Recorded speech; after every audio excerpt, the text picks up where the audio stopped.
les antennes de la Santé Radio-Télévision, c'est l'heure du journal. Et voici les principaux titres. Le ministre de la Justice, Constant Moutamba, redéfinit la politique judiciaire et fulmine contre l'indiscipline.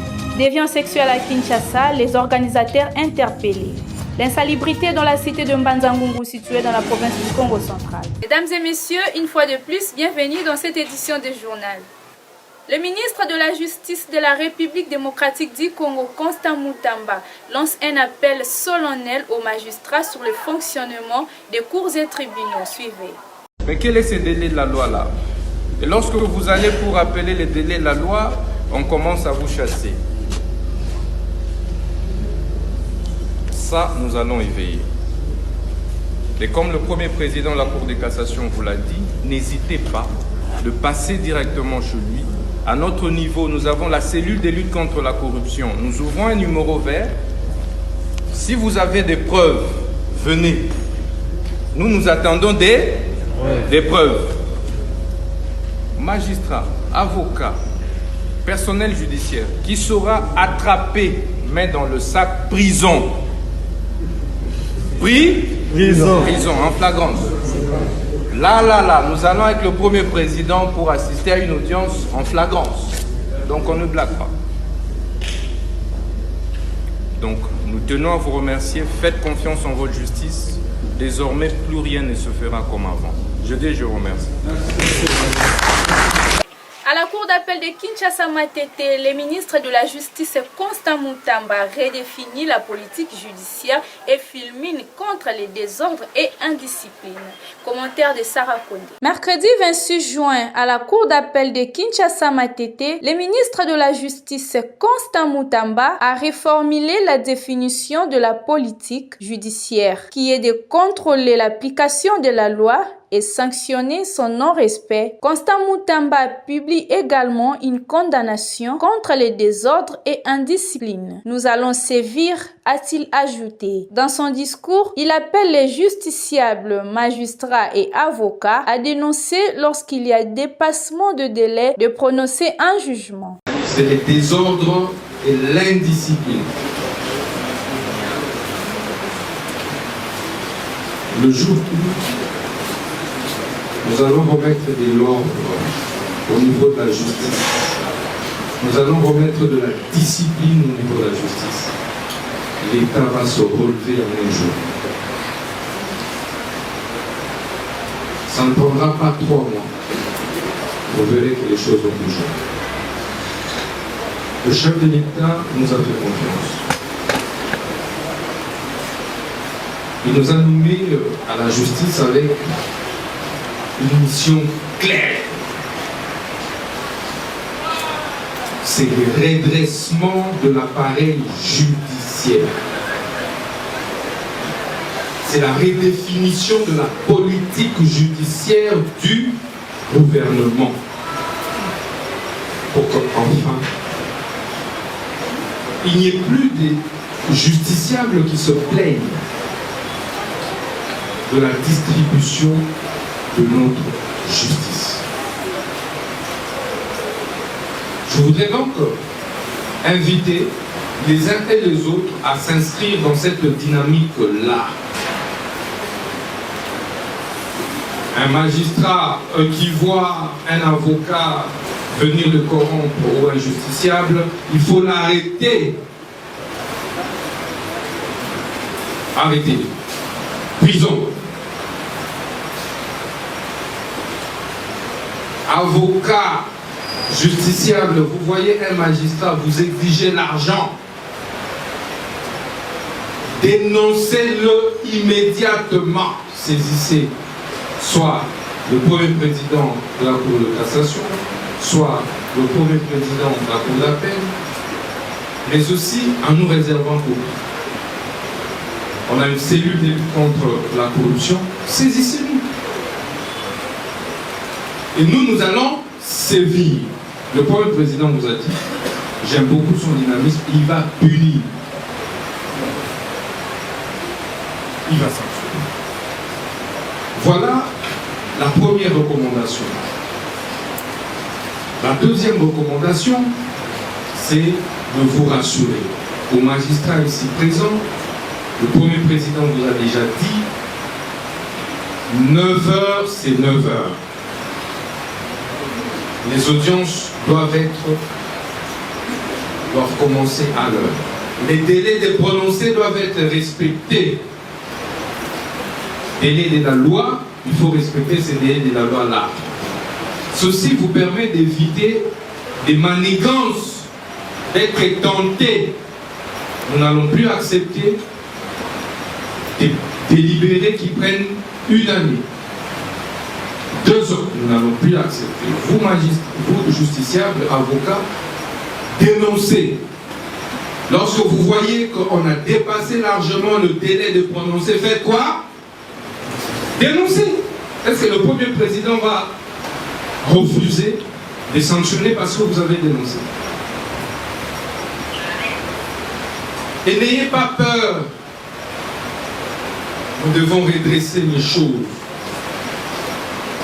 Les cas de détournement, les cas de fraude, dénoncez-les. Le chef de l'État nous a instruit de mettre en place le parquet financier. Nous avons déjà saisi la commission de réforme du droit congolais. Le texte est prêt. Bientôt, vous aurez un parquet financier pour arrêter les détourneurs des deniers publics. Et ceux qui vont arrêter ces détourneurs sont là. Ce sont les distingués magistrats. Aider la République à se relever. Seule la justice élève une nation. Celui qui détourne $1 de l'État, sa place est là. La prison, pour votre information, nous avons été visiter la prison pour l'espace où nous allons construire la prison. Déviance sexuelle à Kinshasa, cas de la soirée des Partous nommée Mitimbiri, organisée au rond-point Gaba. L'équipe rédactionnelle de la Santé Radio-Télévision nous en donne des causes et des conséquences. La déviance sexuelle est un terme large qui englobe tout comportement sexuel qui s'écarte de normes sociales et culturelles. Dans la République démocratique du Congo, comme dans de nombreux autres pays, la définition de ce qui constitue une déviance sexuelle est souvent floue et sujette à débat. Cependant, il existe certaines pratiques qui sont généralement considérées comme déviantes, telles que l'homosexualité, la zoophilie, l'inceste, la bisexualité, la polygamie, la pédophilie et la partouze. Les causes de déviance sexuelle sont complexes et multifactorielles. Elles peuvent inclure les facteurs biologiques, les facteurs psychologiques, les facteurs socioculturels. À ceci peuvent s'ajouter certaines réalités telles que la pauvreté, le chômage, les besoins de survie qui peuvent amener une personne à commettre ce genre de pratiques. Les conséquences des déviances sexuelles peuvent être importantes tant pour les individus que pour la société. Pour les individus, la stigmatisation et la discrimination à l'égard de personnes qui se livrent à des comportements sexuels déviants. 49 personnes sont mortes en un mois par des chiens errants au village de Mateko, dans le territoire d'Idiofa, situé dans la province de Kwilu. La société civile réclame de mesures urgentes. Des détails avec Marlene Boma.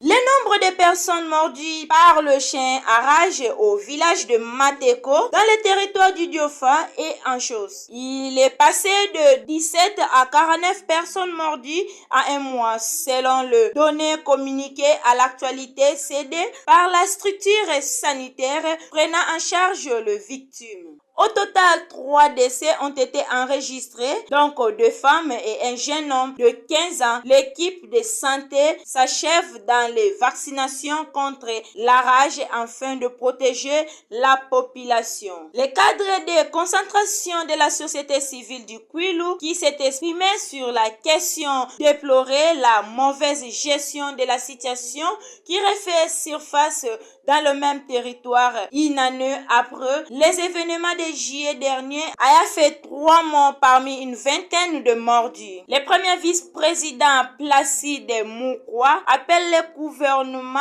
à prendre des mesures fortes pour stopper définitivement ce phénomène. Aucune communication n'a été faite par les autorités sanitaires provinciales sur la question. Tous nos efforts pour joindre le ministre provincial et la division provinciale de la santé sont restés sans succès. Ces phénomènes fait surface à Idiofa après près de 11 mois. En juillet 2023, une vingtaine de personnes avaient été mordues par des chiens à rage dans les villages de Bantuengo et Kwom. Au moins 3 personnes parmi elles étaient décédées. Quelques jours après la fermeture du bloc opératoire de l'hôpital Saint-Gérard-Matadi, ce dernier vient d'être réhabilité par la congrégation des pères rédemptoristes.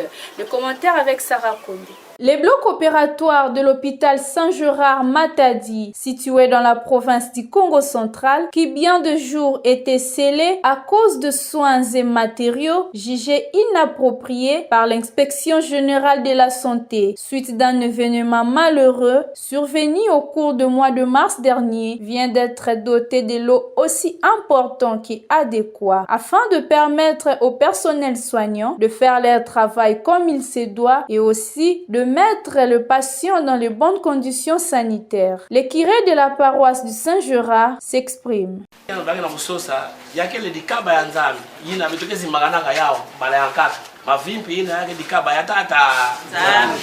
Santé yake diambo ya nzali ngina nabaka bima nyose enza yayi kanzi santé yake lidikaba ya nzali mais yake lepe discipline ya konso muntu discipline ça signifie que mambo ya kaka yale lavanda kimuntu na beto discipline yake kanzi apart kimuntu ya beto yake lepe mambo ya kaka fois sur on a dit la lozingo na beto.